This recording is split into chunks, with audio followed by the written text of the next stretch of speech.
నమస్కారం. రవికిరణాల న్యూస్ వార్తలకు స్వాగతం. ముందుగా వార్తల్లోని ముఖ్యాంశాలు. అంబటి కుటుంబానికి అండగా జగన్ పర్యటన.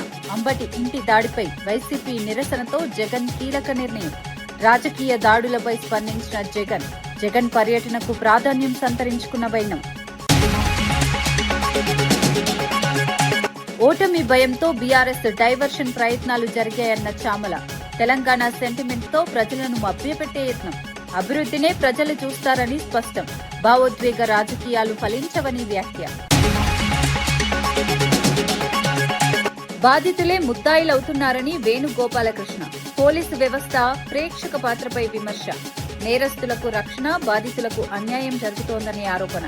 శాంతి భద్రతల వైఫల్యంపై తీవ్ర వ్యాఖ్యలు.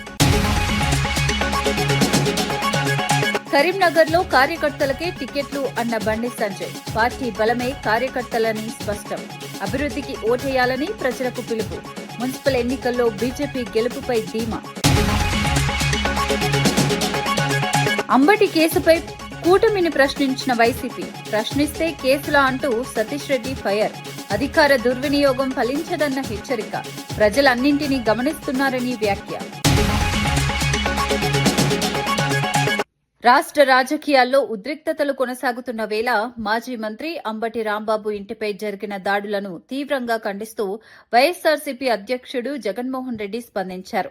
తెలుగుదేశం పార్టీ గూండాలు దాడులకు పాల్పడ్డాయని ఆరోపిస్తూ ఈ ఘటనను రాష్ట్రమంతా చూసిందని వైఎస్సార్సీపీ నేతలు అంటున్నారు. అంబటి కుటుంబానికి అండగా నిలబడేందుకు సంఘీభావం తెలిపేందుకు జగన్మోహన్ రెడ్డి అంబటి నివాసానికి వెళ్లనున్నారు. ఈ విషయాన్ని మాజీ మంత్రి మేకతోటి సుచరిత వెల్లడించారు. ప్రజాస్వామ్యంలో భిన్నాభిప్రాయాలకు చోటుండాలని, రాజకీయ కక్షతో ఇళ్లపై దాడులు చేయటం దుర్మార్గమని ఆమె విమర్శించారు. ఇటువంటి చర్యలు రాష్ట్రంలో శాంతి భద్రతలకు భంగం కలిగిస్తాయని ఆందోళన వ్యక్తం చేశారు. బాధిత కుటుంబాలకు పార్టీ పూర్తి స్థాయిలో అండగా ఉంటుందని, దాడులకు బాధ్యులపై చర్యలు తప్పవని వైఎస్సార్సీపీ స్పష్టం చేస్తోంది. ఈ పర్యటన రాజకీయంగా మరింత ప్రాధాన్యం సంతరించుకుంది. ఈ మహిళలందరూ ఉన్న ఇంట్లో ఒక ఎమ్మెల్యే వచ్చేసి, మహిళా ఎమ్మెల్యే వచ్చేసి వాళ్ళ ఇంటి మీద పడి దాడులు చేయించడం అన్నది చూస్తుంటే నిజంగా చాలా ఘోరంగా అనిపిస్తూ ఉంది. రాష్ట్రంలో శాంతి భద్రతలు కాపాడాల్సినటువంటి పోలీసులు దగ్గరుండి ఈ దారుణకాండను జరిపించడం చూస్తుంటే మనం ఎక్కడ ఏ పాలనలో ఉన్నామా, ఏ యుగంలో ఉన్నామా అనే అనుమానం వస్తుంది. మనం రాక్షస యుగంలో ఉన్నామా, ఈరోజు త్రేతాయుగం దాటాము, ద్వాపర యుగం దాటాము, కలియుగంలోకి వచ్చాము. రాజ్యాంగాన్ని, డాక్టర్ బిఆర్ అంబేద్కర్ గారు ఇచ్చినటువంటి రాజ్యాంగాన్ని అమలు చేసుకుంటూ శాంతియుతంగా ఉండాల్సినటువంటి రాష్ట్రంలో రెడ్ బుక్ పాలన అని చెప్పి మొదలుపెట్టి ఈరోజు అందరినీ కూడా వారికి ఎవరైతే టార్గెట్ చేశారో మొత్తం వైఎస్ఆర్ కాంగ్రెస్ పార్టీ లీడర్స్ అందరినీ కూడా అరెస్టులు చేసుకుంటూ పోతూ మరి ఏమాత్రం ఒక ఎలా ఇబ్బంది పెట్టాలని కార్యకర్తలందరినీ కూడా భయభ్రాంతులకు గురి చేస్తున్నటువంటి ఈ రాక్షస పాలన ఖచ్చితంగా పోవాలంటే దాన్ని మనం రాష్ట్రపతి గారికి నివేదించుకొని గవర్నర్ వారి పాలన విధిస్తే తప్పితే ఈ రెడ్ బుక్ రాజ్యాంగానికి అంతం లేదని కూడా తెలియజేస్తా ఉన్నాం. మా మాజీ ముఖ్యమంత్రి వర్యులు, మా అధ్యక్షులు వారు మరి కుటుంబాలకు, తర్వాత జోగి రమేష్ గారి కుటుంబం మీద కూడా పెట్రోల్ బాంబు దాడులు చేయడం జరిగింది. శుక్రవారం వారిని పరామర్శిస్తారు. రేపు ఇక్కడికి రావడం జరుగుతుంది. కాబట్టి మున్సిపల్ ఎన్నికలు సమీపిస్తున్న నేపథ్యంలో అధికార కాంగ్రెస్, ప్రతిపక్ష బీఆర్ఎస్ పార్టీలపై తెలంగాణ జాగృతి జనరల్ సెక్రటరీ నవీన్ ఆచారి తీవ్ర విమర్శలు చేశారు. మున్సిపాలిటీలకు ఏం చేశామో, భవిష్యత్తులో ఏం చేస్తామో ప్రజలకు చెప్పకుండా డైవర్షన్ రాజకీయాలు చేస్తున్నారని ఆరోపించారు. 10 ఏళ్లు అధికారంలో ఉన్న బీఆర్ఎస్, 2 ఏళ్లు పాలించిన కాంగ్రెస్ కూడా తమ పాలనలో చేసిన అభివృద్ధిని చెప్పుకోలేని స్థితిలో ఉన్నాయని వ్యాఖ్యానించారు. ప్రజా సమస్యలపై స్పష్టమైన దృష్టి లేకుండా భావోద్వేగాలు రెచ్చగొట్టే ప్రయత్నాలు చేస్తున్నారని విమర్శించారు. ఎన్నికల సమయంలో అసలు అంశాలపై చర్చ జరగాల్సిన అవసరం ఉందన్నారు. అభివృద్ధి, సంక్షేమ పథకాలు, మౌలిక వసతులపై ప్రజలకు సమాధానం చెప్పలేకపోతే ఓటర్లను తప్పుదోవ పట్టించే రాజకీయాలు మాత్రమే మిగులుతాయని నవీన్ ఆచారి స్పష్టం చేశారు. ఈ వ్యాఖ్యలు ఎన్నికల రాజకీయాల్లో చర్చకు దారితీశాయి. ఈ పరిస్థితి లోపల దాని గురించి మీరు ఏం చేసారో చెప్పుకోకుండా మీరు ఎంతసేపు కూడా దృష్టి మరల్చే పని చేస్తూ ఉన్నారు. ఇప్పటికీ ఈ రోజు కూడా ఇంత పెద్ద మున్సిపల్ ఎన్నికలు జరుగుతూ ఉన్నాయి. నగరాలకు ఎవరైనా చేసారు మొత్తం మున్సిపాలిటీలకు కానీ మిగతా ఇప్పుడిప్పుడే మేజర్ గ్రామ పంచాయతీ నుంచి మున్సిపాలిటీగా కొత్తగా తయారైనటువంటి వాటిలో మీరు ఏం చేసారు అన్నది చెప్పుకోలేక దౌర్భాగ్యమైనటువంటి స్థితిలో కూడా అధికార ప్రతిపక్షాలు బీఆర్ఎస్ కాంగ్రెస్ ఉన్నాయన్న సంగతి మనం అర్థం చేసుకోవాలి. దాంతో పాటుగా మేము ఎక్కడికైతే కవితక్క గారు జనంపాట తీసుకొని పోతా ఉన్నారో ఆ సందర్భంలో కూడా అనేక సమస్యలు ఇవాళ ముందుకు వస్తూ ఉన్నాయి. వాళ్ళందరూ కూడా చెప్తా ఉన్నారు మాకు ఇక్కడ ఈ సమస్య ఉందమ్మా ఆ సమస్య ఉందమ్మా అని అటు జిల్లాలో కూడా వెళ్తున్నటువంటి సందర్భంలో మనం కూడా దృష్టికి వస్తూ ఉన్నాయి. వాటిని ఎంతవరకు మీరు పరిష్కారం చేసి అంటే వీళ్ళ దగ్గర సమాధానం లేదు. అది చెప్పుకోకుండా ఎంతసేపు కూడా ప్రజల దృష్టిని ఏమార్చేటటువంటి పనులు చేస్తూ ఉన్నారు. ఖచ్చితంగా కూడా ప్రజా కోర్టులో కూడా ప్రజలు మిమ్మల్ని శిక్షిస్తారు. ఏ ఇక మున్సిపాలిటీలో జరుగుతున్నాయో ప్రజలందరూ కూడా అక్కడ అప్రమత్తంగా ఉండాలా. మీ ఇంటికి ఓట్ల కోసం వచ్చినటువంటి రాజకీయ నాయకులను ఖచ్చితంగా మీరు ప్రశ్నించండి. మా దగ్గర సుదీర్ఘకాలంగా ఉన్నాయి ఈ సమస్యలు ఉన్నాయి, మీకు మేము వరుసగా ఓట్లేస్తూ గెలిపిస్తూ ఉన్నాం, కానీ మా జీవితాన్ని మీరు ఎంతవరకు బాగు చేసిరు అని చెప్పి వాళ్ళను మీరు ప్రశ్నించాల్సినటువంటి అవసరం ఉన్నది అని చెప్పి తెలంగాణ వ్యాప్తంగా ఉన్నటువంటి మున్సిపల్ ఎన్నికలు జరిగే ప్రాంతాల్లో ఉన్నటువంటి ప్రజలందరికీ కూడా ఇవాళ తెలంగాణ జాగృతి పిలుపునిస్తూ ఉన్నది. అదేవిధంగా జాగృతి నుంచి కూడా మీ అందరికీ తెలుసు, జాగృతి బలపరిచినటువంటి అభ్యర్థులు చాలా చోట్ల కూడా సింహం గుర్తు మీద పోటీ చేస్తూ ఉన్నారు. వాళ్ళందరినీ కూడా గెలిపించుకోవాల్సిందిగా మేము రాష్ట్ర ప్రజలు బీఆర్ఎస్ నేతలు కేసీఆర్ ను తెలంగాణ జాతిపితగా ప్రచారం చేయడంపై కాంగ్రెస్ తీవ్ర అభ్యంతరం వ్యక్తం చేసింది. టీపీసీసీ అధికార ప్రతినిధి డాక్టర్ చరణ్ కౌశిక్ మాట్లాడుతూ దేశ స్వాతంత్ర్యం కోసం అహింస సత్యాగ్రహాన్ని ఆయుధాలుగా చేసుకున్న మహాత్మా గాంధీనే జాతిపితగా దేశ ప్రజలు గౌరవిస్తారని గుర్తు చేశారు. గాంధీజీ ఎప్పుడూ తన కోసం గాని కుటుంబం కోసం గాని లాభాలు కోరలేదన్నారు. అలాంటి త్యాగం నిస్వార్థ సేవ లేకుండా కుటుంబ పాలనతో రాష్ట్రాన్ని దోచుకున్న వ్యక్తిని జాతిపితగా ఎలా పిలుస్తారని ప్రశ్నించారు.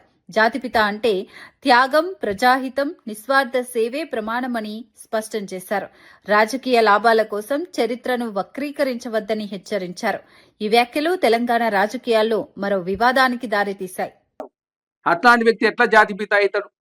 నిస్వార్థంగా స్వార్థం లేకుండా కుటుంబం లేకుండా దేశ స్వతంత్రం కోసం పనిచేసిన వ్యక్తి గాంధీ గారు.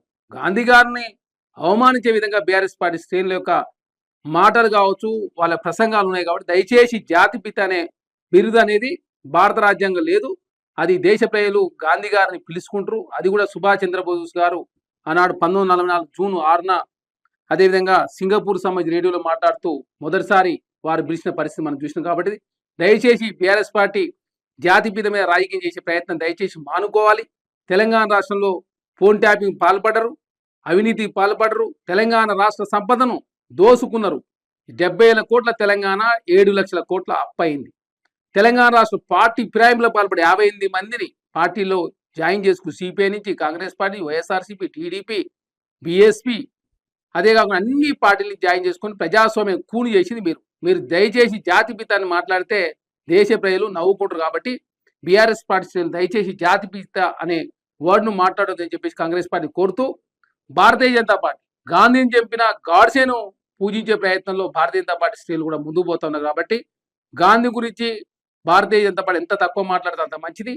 అదే కాకుండా జాతిపిత గురించి అనవసరంగా రాజకీయ చేసే ప్రయత్నం బీఆర్ఎస్. తెలంగాణలో ప్రభుత్వ జిల్లా పరిషత్ పాఠశాలల్లో చదివి 10వ తరగతి పరీక్షల్లో అత్యధిక మార్కులు సాధించిన విద్యార్థులకు 2.20 కోట్ల నగదు బహుమతులు ప్రకటించడాన్ని పలువురు అభినందిస్తున్నారు. ప్రైవేటు సంస్థ శ్రీరామ్ లైఫ్ ఇన్సూరెన్స్ ముందుకొచ్చి ఈ ప్రోత్సాహకాలు అందించడాన్ని ప్రశంసించారు.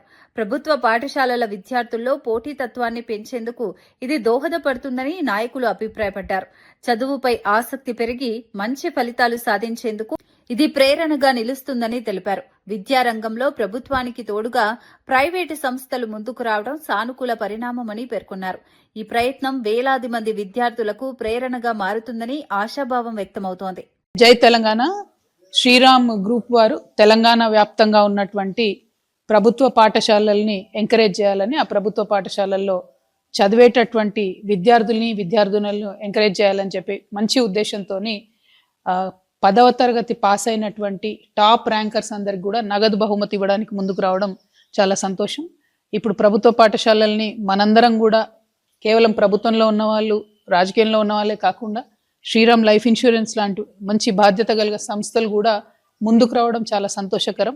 మరి మొదటి బహుమతి 5 లక్షల రూపాయలు స్టేట్ టాపర్కి ఇవ్వడం, అట్లానే కంటిన్యూస్గా డిస్ట్రిక్ట్ టాపర్స్ కూడా 1 lakh ఇవ్వడం, మండల స్థాయిలో ఉన్న విద్యార్థులకు కూడా టాపర్స్కి 10,000 ఇవ్వాలనేటటువంటి నిర్ణయం తీసుకోవడం అనేది చాలా సంతోషకరం. ప్రభుత్వ పాఠశాలలకు మీరు ఇస్తున్నటువంటి చేయూతకి మేము తెలంగాణ జాగృతి తరఫున మనస్ఫూర్తిగా శ్రీరామ్ వారిని అభినందిస్తూ ఉన్నాం.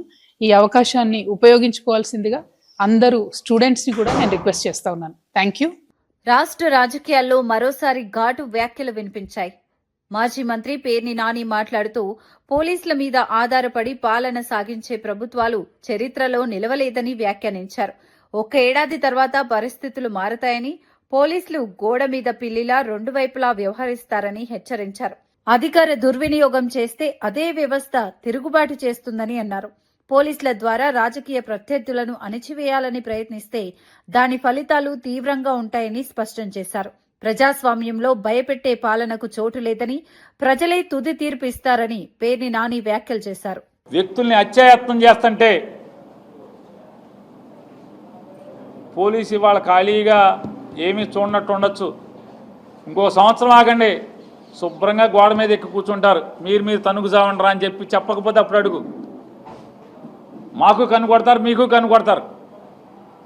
రేపు ఎవడొస్తాడు ఏంటో మనకెందుకులే అని చెప్పని చెరేపు కనుగొడతారు పోలీసులు. వాళ్ళు అమాయకులు ఏంటి? వాళ్ళు డిగ్రీలు చదువుకున్నారు, పీజీలు చదువుకున్నారు, ఇంజనీరింగ్ చదువుకున్నారు. గతి లేక ఇవాళ ఏమీ చేయలేక ఈ నేరగాళ్ళని కొట్టకుండా తిట్టకుండా గన్ను తీసి ఇంజనీరింగ్ చదువుకున్నారు.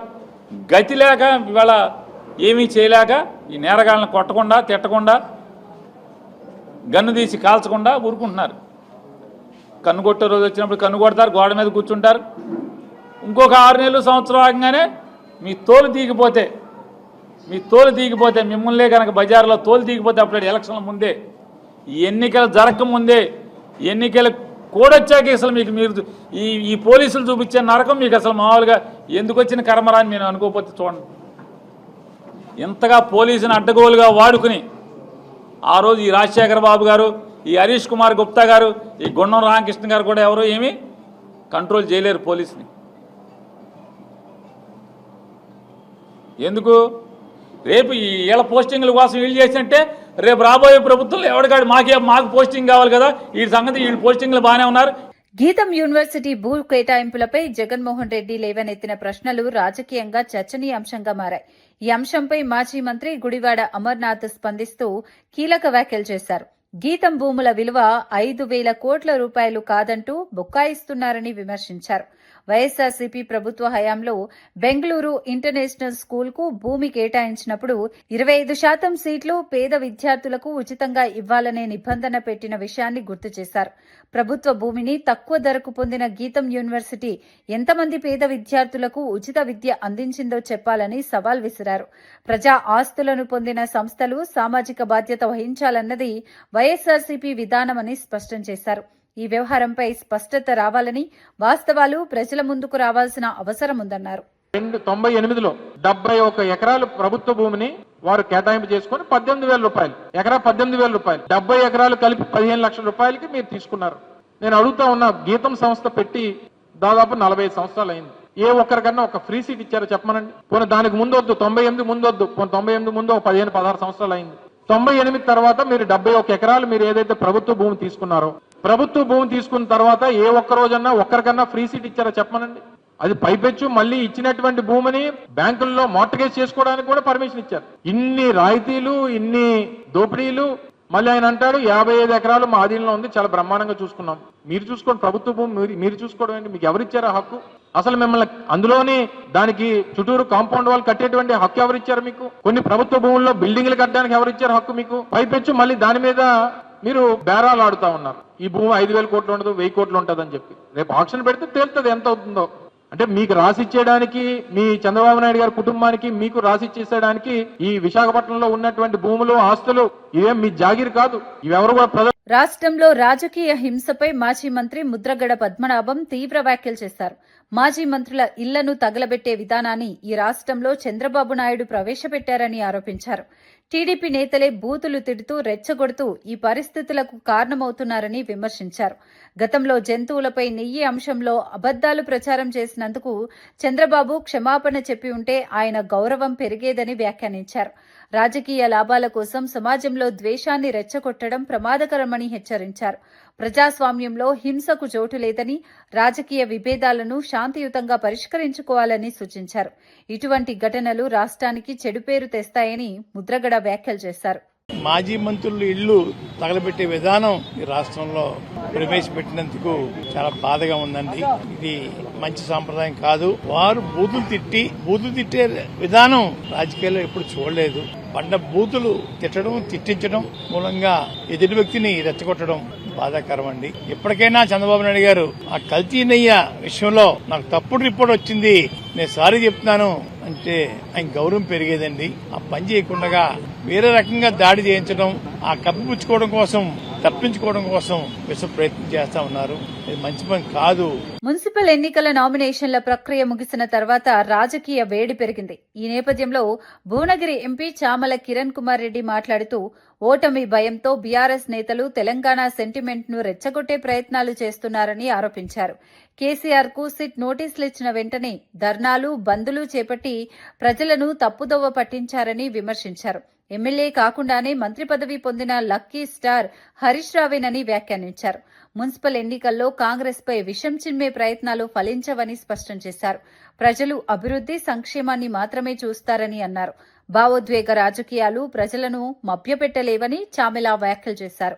ఎందుకంటే మొన్న జూబ్లీహిల్స్ ఎన్నికలతోటే ఏదైతే కేటీఆర్ గారు తొడగొట్టి ఛాలెంజ్ చేసి ఇప్పుడు సపరేట్గా చాలా రోజులు అర్థం కాక అటు ఇటు తిరిగి ఇప్పుడు మళ్ళీ వచ్చి నిన్న మొన్న ఈ కథలు పిట్ట కథలు చెప్పుకుంటా జాతిపిత అని, ఈ పిత అని, ఆ పిత అని చెప్పుకుంటా ఈ మున్సిపల్ ఎన్నికలల్లో తెలంగాణ ప్రజల ఆలోచింపజేసి కాంగ్రెస్ పార్టీపై విషం చిమ్మే ప్రయత్నం చేస్తూ నిన్న సాయంత్రం ఒక ట్వీట్ పెట్టిండు హరీష్ రావు గారు.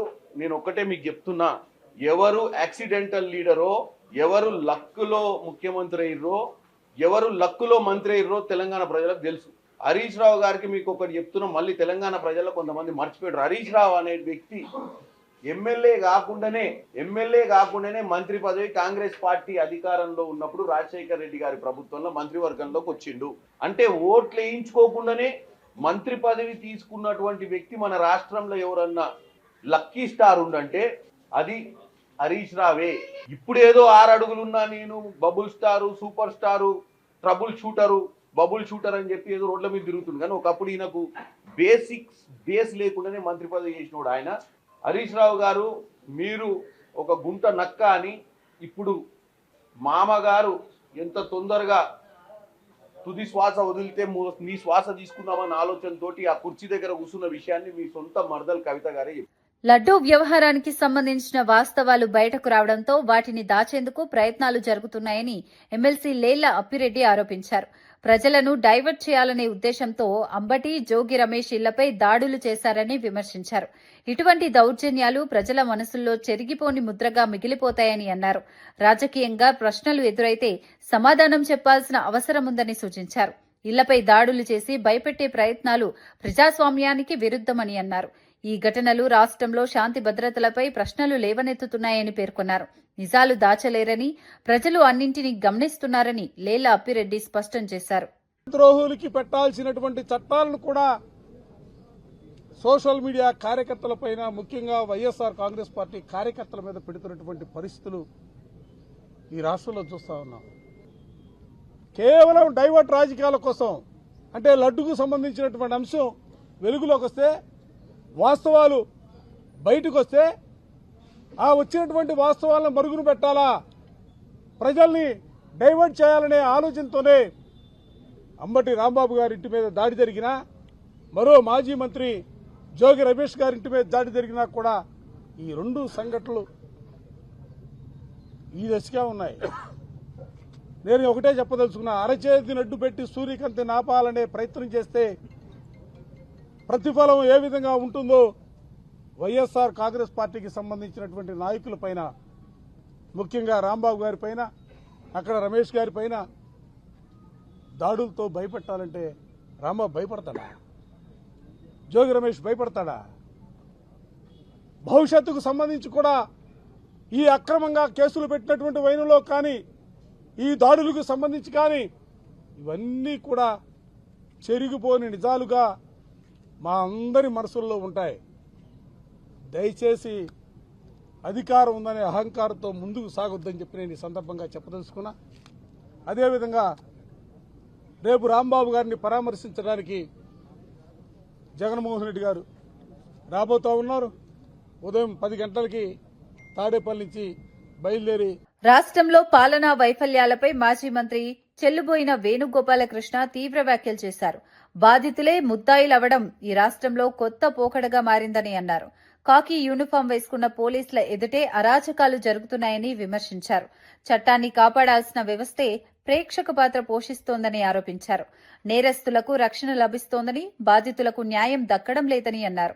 ప్రజల్లో భయం పెరుగుతోందని, ఈ పరిస్థితులు ప్రజాస్వామ్యానికి ప్రమాదకరమని హెచ్చరించారు. పోలీసు వ్యవస్థను రాజకీయాలకు అతీతంగా పనిచేయనివ్వాలని డిమాండ్ చేశారు. పాలకుల నిర్లక్ష్యం వల్లే ఇటువంటి పరిస్థితులు ఏర్పడుతున్నాయని వేణుగోపాలకృష్ణ వ్యాఖ్యలు చేశారు. ఆటవిక పాలన పోయి వాళ్ళ ప్రజాస్వామ్యం వచ్చి ప్రజలు ప్రశాంతంగా జీవించేటువంటి ఒక చట్టాలను తయారు చేసుకున్నటువంటి రాజ్యాంగబద్ధంగా పాలించాల్సినటువంటి పాలకుడు ఓటు ద్వారా అధికారం లభిస్తే మరలా ఆటవిక పాలననే చూపించారంటానికి ఇవాళ అంబటి రాంబాబు గారి యొక్క అరెస్ట్ ఒక ఉదాహరణ. ఇప్పుడే పెద్దలు గురువారి పద్మనాభం గారు చెప్పారు, ఈ రాష్ట్రంలో ఒక కొత్త పోకడిని తీసుకొచ్చారు. ఎవరైతే బాధితులున్నారో బాధితులు ముద్దాయిలు అవుతున్నారు. బాధించిన వాళ్ళు ఎవరైతే బాధలకు గురి చేసే వాళ్ళు ఉన్నారో వాళ్ళు గొప్పలు చెప్పుకుంటున్నారు. బాధితులు ముద్దాయిలు కావటం ఏంటండి? ప్రజాస్వామ్యంలో ఎక్కడైనా ఉందా ఇది?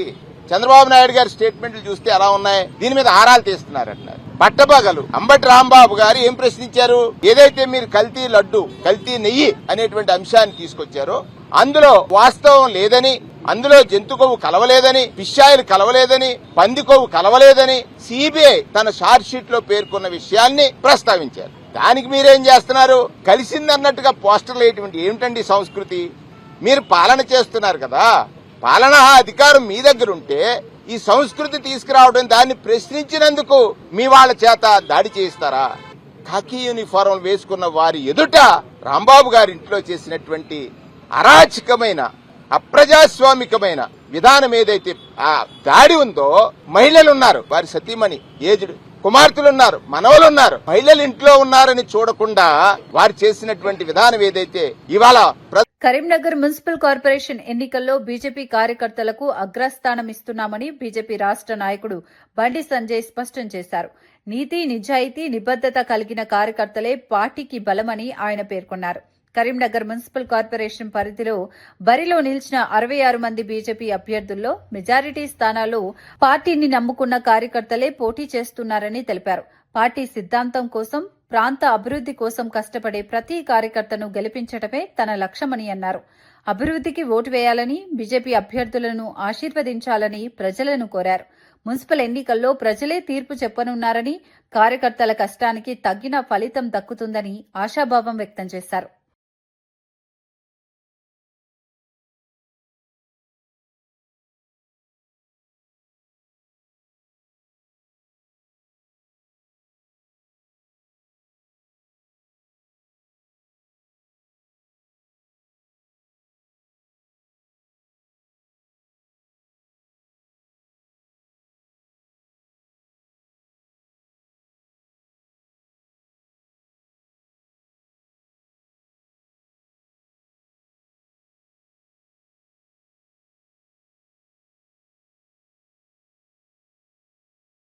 నాగర్ కర్నూలు జిల్లాలో మున్సిపల్ ఎన్నికల వేళ రాజకీయ ఉద్రిక్తతలు నెలకొన్నాయి. బీఆర్ఎస్ అభ్యర్థులను కాంగ్రెస్ బీఫామ్ మీద పోటీ చేయాలని ఒత్తిడి చేస్తున్నారంటూ ఆరోపణలు వెల్లువెత్తాయి. నాగర్ కర్నూలు పట్టణంలోని 15వ వార్డులో బీఆర్ఎస్ తరపున నామినేషన్ వేసిన నసీమా బేగం ఇంటికి వెళ్లి కాంగ్రెస్ పార్టీ నుంచి పోటీ చేయాలని బెదిరింపులకు పాల్పడ్డారని ఆరోపించారు. మార్కెట్ కమిటీ చైర్మన్ రమణారావు సహా ఇతర కాంగ్రెస్ నాయకులు బ్లాక్మెయిల్ చేశారన్న ఆరోపణలు వచ్చాయి. విషయం తెలుసుకున్న మాజీ ఎమ్మెల్యే మర్రి జనార్దన్ రెడ్డి ఘటనా స్థలానికి చేరుకున్నారు. పరిస్థితి ఉద్రిక్తంగా మారడంతో పోలీసులు జోక్యం చేసుకుని అభ్యర్థి ఇష్ట ప్రకారం నిర్ణయం తీసుకోవాలని సూచించారు. తాను బీఆర్ఎస్ అభ్యర్థిగానే కొనసాగుతానని నసీమా బేగం స్పష్టం చేయడంతో ఆమెకు బీఫామ్ అందజేశారు.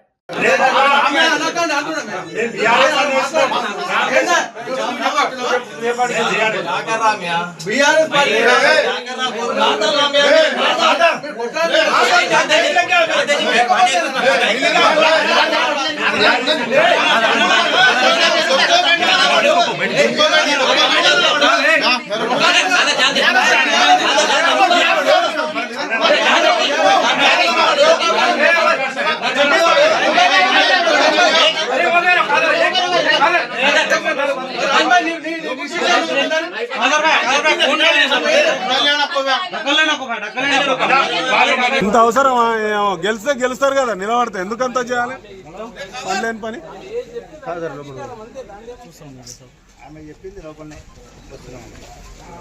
ఆ కాదర్ ఎందుకు వస్తున్నాడు లోపలికి? ఆయన ఎందుకు పంపిస్తారు? ఆయన ఇంటి అయినా కదా, ఏం కదా.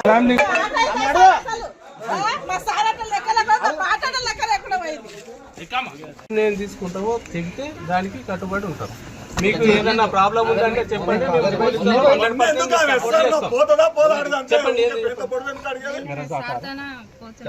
ఎవరు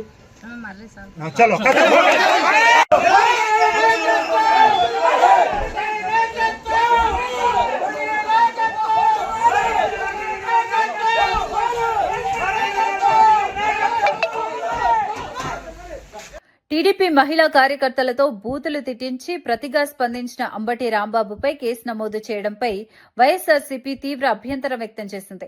పార్టీ ప్రధాన కార్యదర్శి ఎస్వీ సతీష్ రెడ్డి మాట్లాడుతూ కూటమి ప్రభుత్వ వైఫల్యాలపై ప్రశ్నలు వేస్తే దాడులు చేయిస్తారా అని ప్రశ్నించారు. రాజకీయంగా నిలదీస్తున్నందుకే కేసులు పెట్టడం ప్రజాస్వామ్య విరుద్దమని విమర్శించారు. రాబోయే కాలంలో వచ్చే ప్రభుత్వం కూడా ఇదే సాంప్రదాయాన్ని కొనసాగిస్తే పరిస్థితి ఏంటని హెచ్చరించారు. అధికార దుర్వినియోగంతో గొంతులు నొక్కే ప్రయత్నాలు ఫలించవని అన్నారు. ప్రజలు అన్నింటినీ గమనిస్తున్నారని, అన్యాయాలపై తిరుగుబాటు తప్పదని స్పష్టం చేశారు. ఈ వ్యాఖ్యలు రాజకీయంగా చర్చనీయాంశంగా మారాయి. ఇలా చాలా క్లిప్పింగ్స్ ఉన్నాయి, సోషల్ మీడియాలో ఎక్కడ చూసినా కూడా వైరల్ అవుతున్నాయి. గుంటూరు జిల్లాకు సంబంధించి ఒక గ్రంథాలయ సంస్థ అధ్యక్షురాలుగా ఉన్నటువంటి వ్యక్తి నీచాతి నీచంగా ఎంత ఘోరంగా మాట్లాడిందో అందరం కూడా చూశాం. ఆమె చేస్తే తప్పు లేదు, ఆమె మీద ఎటువంటి చర్య లేదు. కానీ ఆమె అన్నదానికి రిటాలియేషన్గా ఆవేశంతో అంబటి రాంబాబు చెప్తే మాత్రం తప్పైపోతుంది. పరిస్థితిలో ఉన్నటువంటి వాళ్ళం మేము నిలదీస్తూనే ఉంటాం. మేము నిలదీస్తామని చెప్పి మా మీద దాడి చేస్తారా? మా మీద ఈ రకంగా గూండాలతో మా ఇండ్లపైన దాడి చేస్తారా? ఎవరిచ్చారు మీకు ఈ అధికారం అని చెప్పి నేను అడుగుతున్నాను. గుర్తుపెట్టుకోండి, మీరు చేసేటువంటి సంస్కృతి, మీరు చేసేటువంటి సాంప్రదాయం ఇది మంచిది కాదు. రాబోయే కాలంలో దీన్నే రాబోయేటువంటి ప్రభుత్వం కూడా చేపడితే మీ పరిస్థితి ఏ రకంగా ఉంటుందో ఒకసారి ఆలోచన చేసుకోండి. ఒకవైపు ఎవరైతే దాడి చేస్తున్నారో వాళ్ళని సహకరిస్తూ మీరు వాళ్ళ ప్రొటెక్షన్గా నిలబడడం, ఎవరైతే దాడికి గురవుతున్నారో వాళ్ళ మీద కేసులు పెట్టడము ఏం సాంప్రదాయం ఇది? రాయచోటి రెవెన్యూ కార్యాలయ ప్రాంగణంలో అంబేద్కర్ విగ్రహాన్ని మంత్రి రాంప్రసాద్ రెడ్డి ఆవిష్కరించారు. ప్రజా సంఘాల ఎన్నో ఏళ్ల కళ నేటితో నెరవేరిందని మంత్రి పేర్కొన్నారు. గత వైసీపీ ప్రభుత్వంలో వైఎస్సార్ విగ్రహాలకే ప్రాధాన్యత ఇచ్చి మహనీయుల విగ్రహాలను అడ్డుకున్నారని విమర్శించారు. గతంలో అంబేద్కర్ విగ్రహాన్ని రాత్రికి రాత్రే మాయం చేయాల్సిన అవసరం ఎందుకు వచ్చిందని ప్రశ్నించారు. ప్రతి ఒక్కరూ అంబేద్కర్ ఆశయాలను ఆచరణలో పెట్టాలని పిలుపునిచ్చారు. ఈ కార్యక్రమంలో అధికారులు, టీడీపీ నేతలు పాల్గొన్నారు. అంబేద్కర్ ఆశయాలతో సమాజంలో సమానత్వం, న్యాయం సాధ్యమవుతుందని మంత్రి వ్యాఖ్యలు చేశారు. రాజ్యాంగ సృష్టికర్త, ఎందరో అభాగ్యులకు ఈరోజు భారతదేశంలో కూడుగుడ్డ దక్కుతుందంటే అది కేవలం ఆ రోజు రాజ్యాంగంలో పొందుపరిచిన చట్టాలు, రాజ్యాంగంపై అవగాహనతో భారతదేశానికి ప్రపంచంలోనే ఒక పేరు, కీర్తిని తెచ్చిన ఘనత కూడా ఆయనకే దక్కుతుంది. ఈరోజు స్వాతంత్రం వచ్చి 75 సంవత్సరాలైంది. 1,20,000 జనాభా కలిగిన రాయచోటి పట్టణంలో ఏర్పాటు చేసుకున్నాం. ఇప్పటికే లేట్ అయిపోయింది. అయినా కూడా దీనికి అడుగు వేసిన ముఖ్యంగా ప్రజా సంఘాల నాయకులందరికీ నా తరపున ధన్యవాదాలు తెలియజేసుకుంటున్నా. అలాగే అంబేద్కర్ గారి స్ఫూర్తితో కేవలం విగ్రహాలు ఏర్పాటు చేయడమే కాదు, అంబేద్కర్ గారి స్ఫూర్తితో ఆయన ఆశయాలు ముందుకు తీసుకొని పోయేదానికి తప్పకుండా ఆయనను చూసినప్పుడు, ఆయనను స్మరించుకున్నప్పుడు రోజుకు ఒకరన్నా ఆ పేదవాని కష్టాన్ని విని వాళ్ళకి సహాయం చేసేదానికి కూడా వాళ్ళకి మనసు రావాలని కోరుకుంటున్నా. అలాగే ఇలాంటి కార్యక్రమాలు రాయచోట్లో నియోజకవర్గ పరిధిలో ఎప్పుడైనా ఏర్పాటు చేసేటప్పుడు కూడా మన ప్రభుత్వం అనుకొని మీరు మా దగ్గరికి రావచ్చు. ఈ ప్రభుత్వం అందరి కోసం పనిచేస్తుంది. ప్రజల యొక్క ఆకాంక్ష మేరకు ఎవరైతే పనిచేస్తారో వాళ్ళకే రేపు రాబోయే కాలంలో కూడా ప్రజల హృదయాల్లో చోటు ఉంటుంది. కాబట్టి ఇంత మంచి కార్యక్రమాన్ని ఇంత సంతోషంగా ఇందరు మేధావుల మధ్య మన ప్రజల మధ్య జరుపుకోవడం నా పూర్వజన్మ సుకృతంగా భావిస్తూ, అంబేద్కర్ గారి స్ఫూర్తితో ప్రతి ఒక్కరు పనిచేయాలా, 10 మందికి సహాయపడాలా, అలాగే మన రాయచోటి నియోజకవర్గాన్ని కూడా ముందుకు తీసుకొని పోవాలని తెలియజేసుకుంటూ సెలవు తీసుకుంటున్నా. జై హింద్. వార్తలు ముగించే ముందు ముఖ్యాంశాలు మరోసారి. అంబటి కుటుంబానికి అండగా జగన్ పర్యటన. అంబటి ఇంటి దాడిపై వైసీపీ నిరసనతో జగన్ కీలక నిర్ణయం. రాజకీయ దాడులపై స్పందించిన జగన్ పర్యటనకు ప్రాధాన్యం సంతరించుకున్న వైనం. ఓటమి భయంతో బీఆర్ఎస్ డైవర్షన్ ప్రయత్నాలు జరిగాయన్న చామల. తెలంగాణ సెంటిమెంట్ తో ప్రజలను మభ్యపెట్టే యత్నం. అభివృద్ధినే ప్రజలు చూస్తారని స్పష్టం. భావోద్వేగ రాజకీయాలు ఫలించవని వ్యాఖ్య. బాధితులే ముద్దాయిలవుతున్నారని వేణుగోపాలకృష్ణ. పోలీసు వ్యవస్థ ప్రేక్షక పాత్రపై విమర్శ. నేరస్తులకు రక్షణ, బాధితులకు అన్యాయం జరుగుతోందని ఆరోపణ. శాంతి భద్రతల వైఫల్యంపై తీవ్ర వ్యాఖ్యలు. కరీంనగర్లో కార్యకర్తలకే టికెట్లు అన్న బండి సంజయ్. పార్టీ బలమే కార్యకర్తలని స్పష్టం. అభివృద్ధికి ఓటేయాలని ప్రజలకు పిలుపు. మున్సిపల్ ఎన్నికల్లో బీజేపీ గెలుపుపై ధీమా. అంబటి కేసుపై కూటమిని ప్రశ్నించిన వైసీపీ. ప్రశ్నిస్తే కేసులా అంటూ సతీష్ రెడ్డి ఫైర్. అధికార దుర్వినియోగం ఫలించదన్న హెచ్చరిక. ప్రజలన్నింటినీ గమనిస్తున్నారని వ్యాఖ్య. ఇవి ఈనాటి వార్తా విశేషాలు. మరో బులెటిన్లో మళ్ళీ కలుద్దాం. నమస్కారం.